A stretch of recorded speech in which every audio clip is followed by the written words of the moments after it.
Atos dos Apóstolos, capítulo de número 26, nós vamos ler apenas o verso de número 29. Temos hoje a Assembleia Regular da Igreja também. Atos, capítulo de número 26, verso de número 29.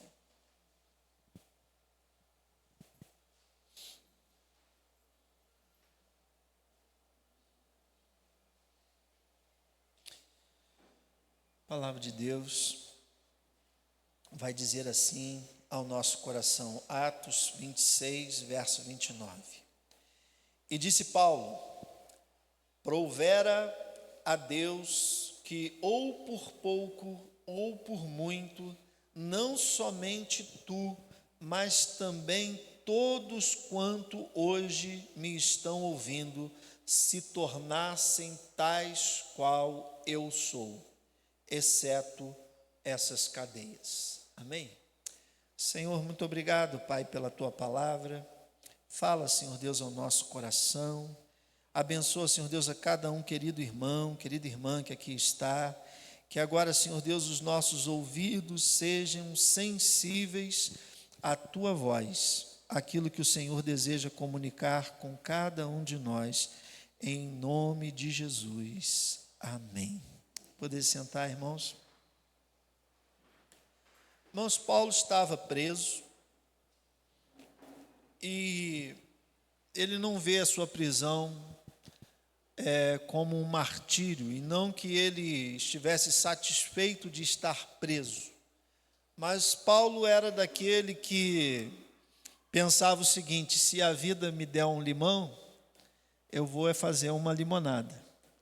Ele não via a dificuldade, mesmo quando a dificuldade estava presente. E pessoas assim, irmãos, se reinventam na caminhada, porque não param pelo obstáculo, não param pela barreira que surge, mas sempre estão buscando um outro caminho. E quando nós temos Deus, o nosso Deus como nosso aliado, aí que as coisas são realmente diferentes. E são diferentes não somente para cada um de nós, mas são diferentes também para quem está no entorno, ou seja, conosco. A gente abençoa não somente a nossa vida, mas a gente abençoa a vida da nossa família, a gente abençoa a vida dos nossos amigos. Paulo está diante do rei Agripa e do governador Festo. Ele não vê um tribunal hostil, ainda que fosse, porque o era, um tribunal hostil. Mas Paulo, ele prefere ver um púlpito e uma oportunidade, uma porta aberta para que ele pudesse falar do amor de Jesus. Paulo, ele está fisicamente acorrentado, preso, mas ele entende que eu estou preso, mas a palavra de Deus não. A palavra de Deus, ela tem livre acesso e ela continua e vai continuar sendo difundida. Lá em 2 Timóteo 2,9, vai dizer assim o apóstolo Paulo: pelo que sofro, trabalho e até prisões, mas a palavra de Deus não está presa. Então, queridos irmãos, Paulo, ele não vê um julgamento final, ele vê uma oportunidade de uma semeadura para que uma colheita seja feita.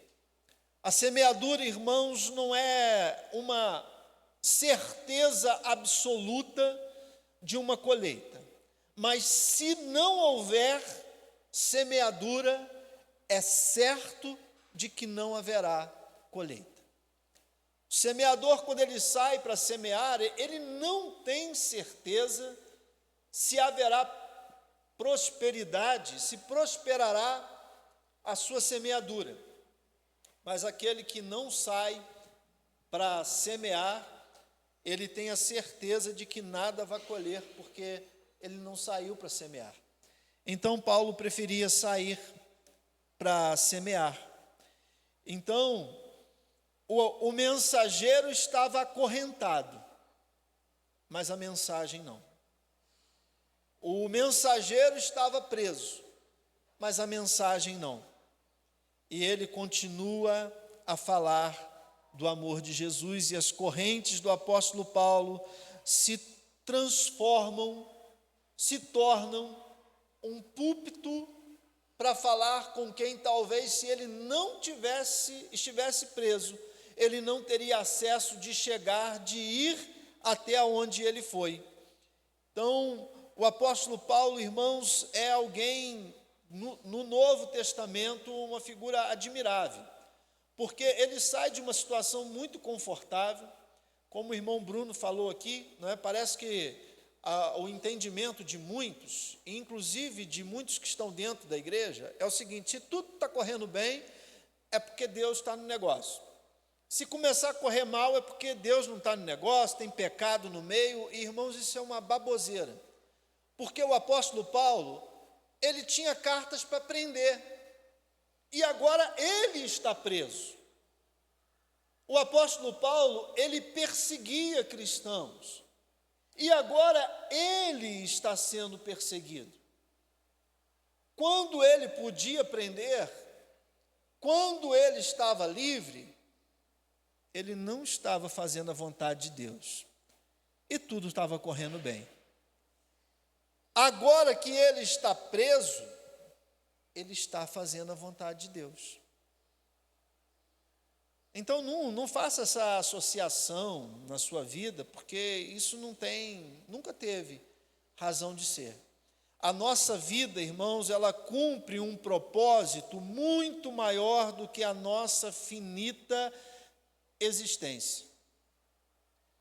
O apóstolo Paulo passou por tudo que passou, e o seu exemplo, a sua palavra, os seus escritos chegaram até nós e muito nos abençoam. O apóstolo Paulo, ele troca na vida dele o mapa da perseguição, porque perseguidor ele era, pelo mapa da missão. Agora ele tem uma missão. E ele não anda pelos seus próprios pés, pela sua própria vontade.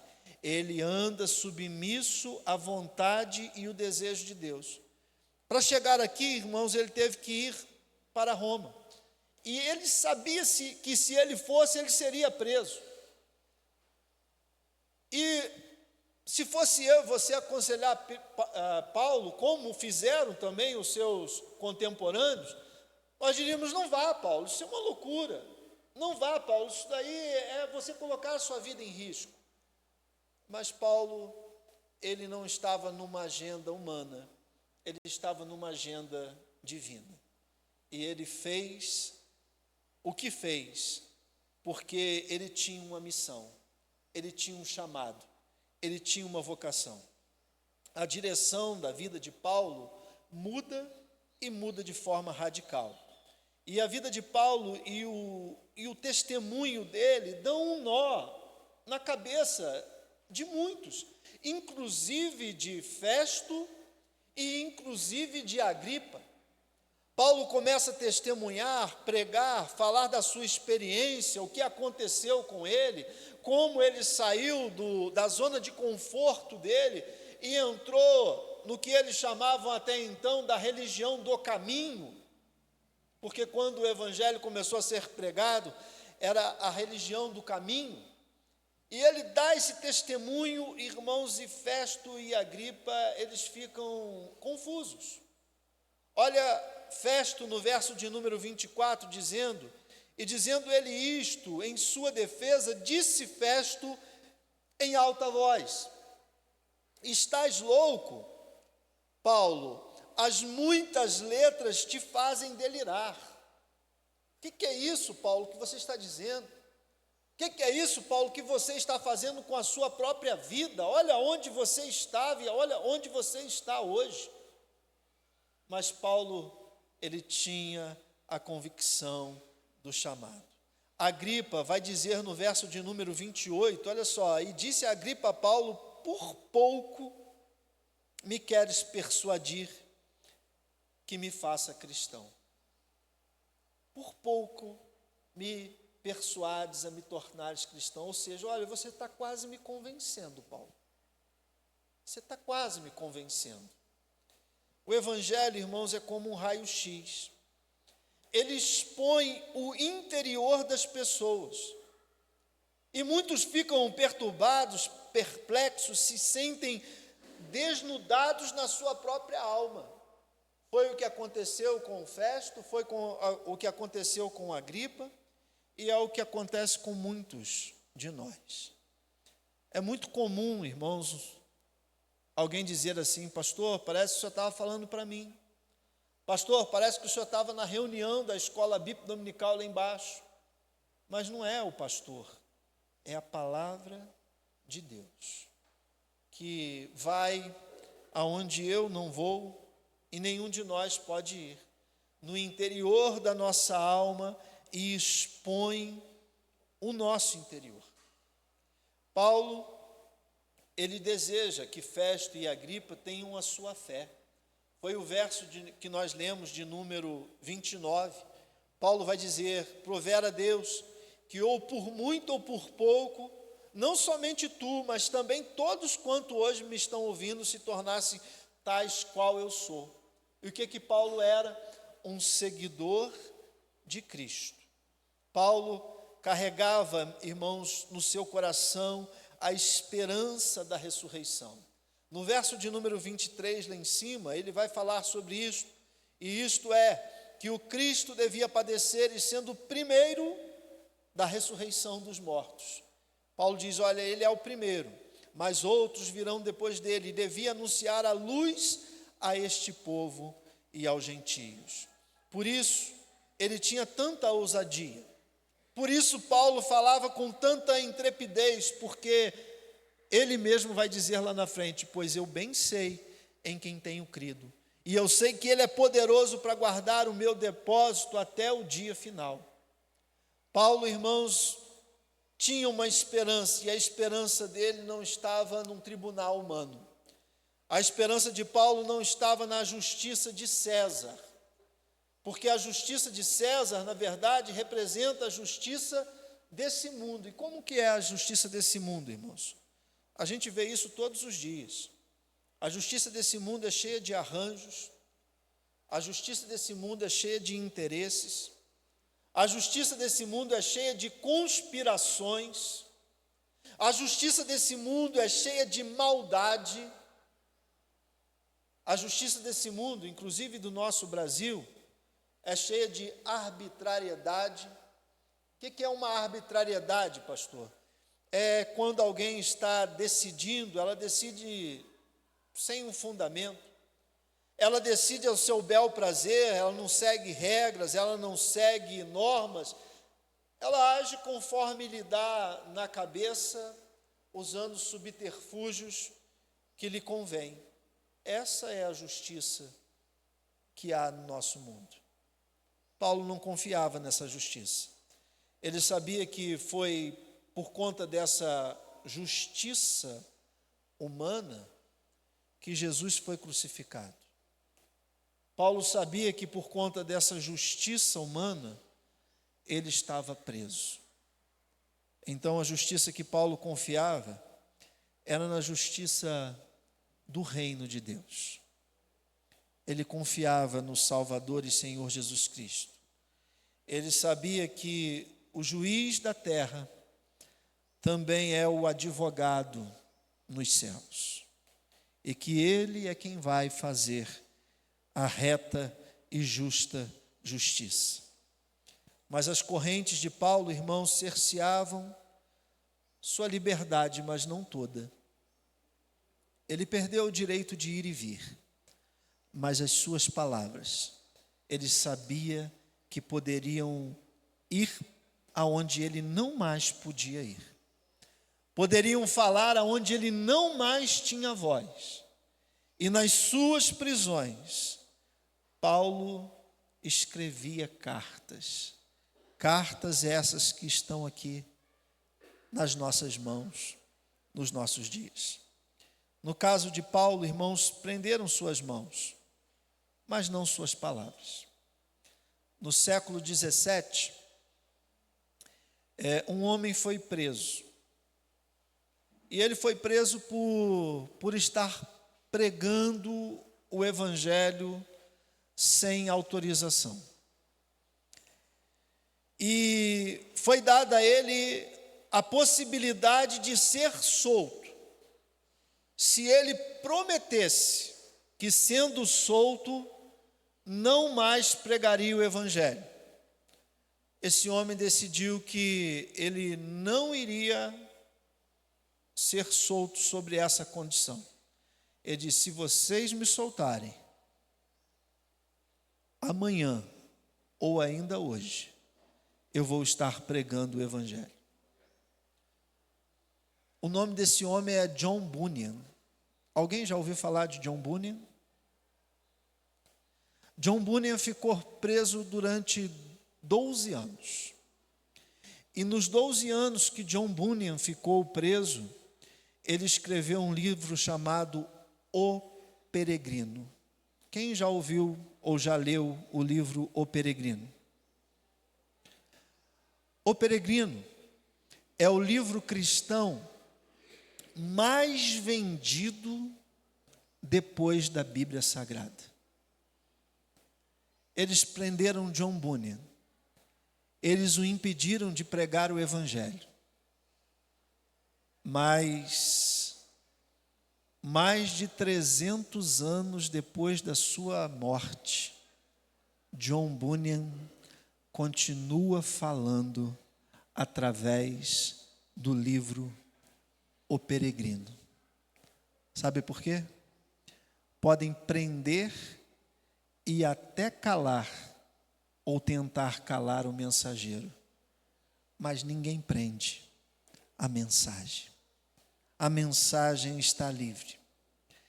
Então, tentar prender o evangelho, irmãos, com perseguição, com cerceamento, é como tentar parar um rio construindo uma represa. O que vai acontecer? O rio vai continuar correndo. Ele vai ganhar altura, ele vai ganhar volume. E quando as comportas forem abertas, vai haver uma inundação, vai transbordar. A palavra de Deus, irmãos, não pode ser parada. E eu e você, nós somos os mensageiros. Podem querer parar a mim, parar a você, mas a mensagem, ela não vai parar. Não parou porque prenderam Paulo. Não parou porque prenderam John Bunyan. Não vai parar se proibirem ou cercearem, porque Jesus disse: eu vou estabelecer a minha igreja e as portas do inferno não prevalecerão contra ela. Então, irmãos, o que não pode acontecer é eu e você nos calarmos. Jesus disse que, olha, se nós nos calarmos, até as pedras vão clamar. Nós fomos chamados para falar do amor de Jesus. Quero te convidar a abaixar a tua cabeça nesse momento. Eu gostaria de te levar a uma reflexão, que você perguntasse para você mesmo, sem pensar em ninguém mais do que você, e perguntasse: para quem eu tenho falado do amor de Jesus? Com quem eu tenho compartilhado o evangelho que transforma? Nós fomos chamados, irmãos, para semear a palavra. Paulo vai dizer diante do rei Agripa e do governador Festo: quem dera, por muito ou por pouco, vocês se tornassem como eu sou, um cristão, um servo de Deus. Pai, nós queremos cumprir a nossa missão como servos do Senhor. Nós temos uma mensagem, Pai, que é capaz de transformar vidas. Não podemos, Senhor Deus, estar contidos ou represados. Não podemos, Senhor Deus, estar calados. Nos ajuda, Pai, porque o mundo lá fora necessita ouvir a mensagem de salvação. O mundo lá fora precisa ouvir que há esperança, e essa esperança está em Jesus Cristo, o nosso Senhor e Salvador. Paulo não se calou, John Bunyan não se calou. Pai, que a Igreja Batista da Esperança não se cale. Que, Senhor Deus, nós não fiquemos agarrados, Senhor Deus, em milindres, em qualquer dificuldade interna ou externa que seja, mas que a vida de cada um de nós, Senhor Deus, tenha um objetivo maior e uma preocupação maior, que é falar do Teu amor, falar das Tuas grandezas. Sê conosco, Pai, nos abençoa. Abençoa cada uma vida que aqui está e conduz-nos, Senhor Deus, sempre em triunfo para a honra, glória, louvor do Teu nome. Em nome de Jesus. Amém.